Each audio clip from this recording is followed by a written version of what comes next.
சிவபெருமானை வணங்கும் போது தலை முதல் கால் வரை பாதம் பணிய கீழே விழுந்து சிவபெருமானை வணங்க வேண்டும்.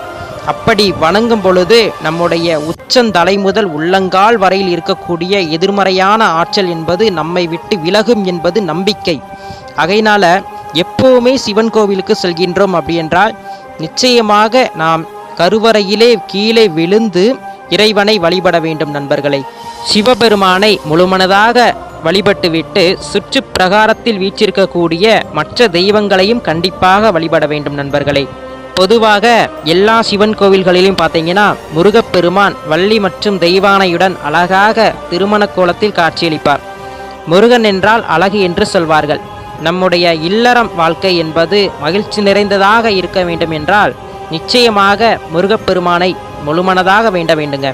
முருகனுக்கு சிறிது மாலை சாற்றி அவருக்கு நெய் தீபம் ஏற்றி வழிபட்டு